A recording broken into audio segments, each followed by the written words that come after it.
খান ভাই, জনাব আনিসুর রহমান খান এই ভিডিও লাইক করে।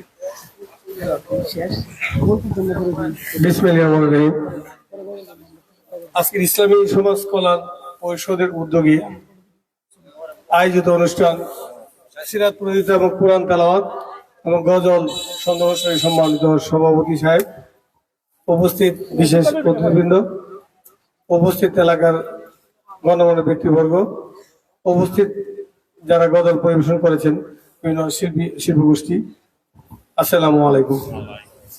আল্লাহ কাছে লাখ লক্ষ শুকরিয়া, এই ধরনের একটা ভালো অনুষ্ঠানে আমি অংশগ্রহণ করতে পেরেছি এবং আমি নিজেও আনন্দিত এই ধরনের অনুষ্ঠানে অংশগ্রহণ করার জন্য। আজকে আসলে এই সমাজ কল্যাণ পরিষদ যে একটা ব্যতিক্রমী অনুষ্ঠান আমাদের এই গ্রামে, বালগোপ গ্রামে এবং পাড়ায় যে তারা করতে পেরেছে, এই জন্য তাদেরকে ধন্যবাদ জানাই। তাদের চিন্তা চেতনা এবং খুব উন্নত। তারা সাধারণত আশপাশে এই ধরনের অনুষ্ঠান হয় না। এটা একটা ইসলামিক অনুষ্ঠান, গজল বা ওই ইসলামিক গান, এটা আসলে কিন্তু আমরা হালকাভাবে দেখি।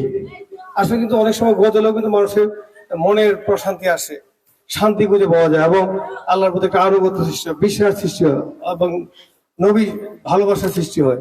গজলে আমাদের উপকার আছে এবং আমাদের সবারই আসলে সবসময় অংশগ্রহণ করা উচিত আমি মনে করি।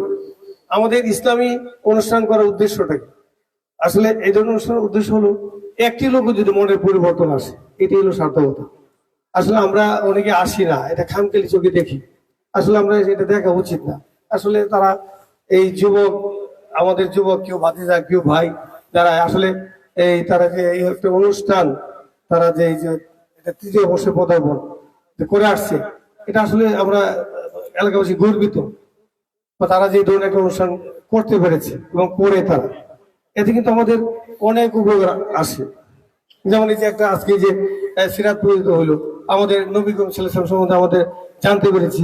ওনার অনেক প্রশ্ন অনেকেই করেছেন, আমরা অনেকেই জানি না। আমরা অনেকেই বাংলায় শিক্ষিত আছে, আসলে আমরা অনেক প্রশ্ন আমরা পারি না। এটা এখানে এসে আমরাও শিখলাম বা অনেকেই তার উত্তর দিয়েছেন। এগুলো শেখার দরকার আছে, এটাও একটা সবের বিষয়। নবী সম্বন্ধে, ওনার জীবনী সম্বন্ধে জানা আমাদের অতি জরুরি। এই জন্য তারা যে আজকে অনুষ্ঠান সুন্দরভাবে করতে পেরেছে এবং এটা আসলে এই বাড়িয়াকান্দের পাড়ায় এই ধরনের অনুষ্ঠান, এটা তারা আসলে তারা ধন্যবাদ পাওয়ার যোগ্য।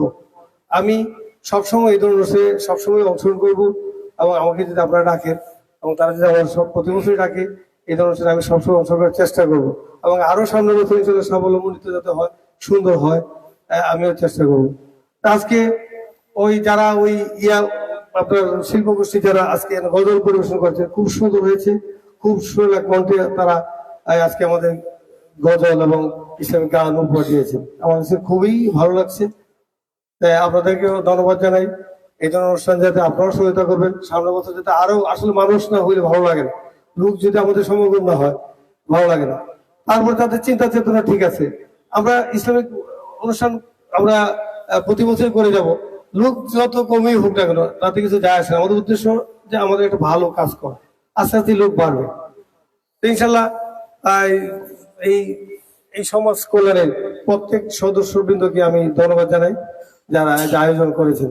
এবং আরেকটা বিষয় হলো তারা ওই ইঞ্জিনিয়ার হাবিব উনি উল্লেখ করেছেন, তারা বিভিন্ন জনকল্যাণমূলক কাজে, সেবামূলক কাজে তারা এই পরিষদ থেকে তারা অংশগ্রহণ করেছেন। যে বন্যার কথা বললো, বিয়ে শাদিতে বললো, অসুখ বিসুখ, এটা কিন্তু একটা ভালো দিক।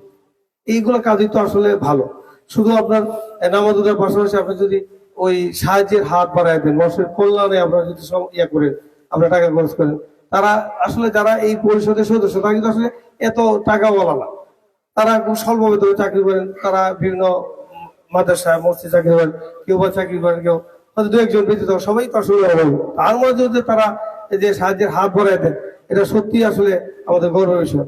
আল্লাহ তাদের এই তৌফিক দান করুন, তারা আল্লাহ সামর্থ্য দেন, তারা তার প্রতি বছরই এই ধরনের সাহায্য করে দিতে পারে। এবং সকলের কাছে আমি দোয়া চাই, আমার জন্য দোয়া করবেন এবং সকল আপনাদের সকলকে দোয়া করি এই ধরনের অনুষ্ঠানে আসার জন্য। ধন্যবাদ দিন আমার বক্তব্য। আসসালামু আলাইকুম। আলহামদুলিল্লাহ, মাশাআল্লাহ, ধন্যবাদ ভাইকে।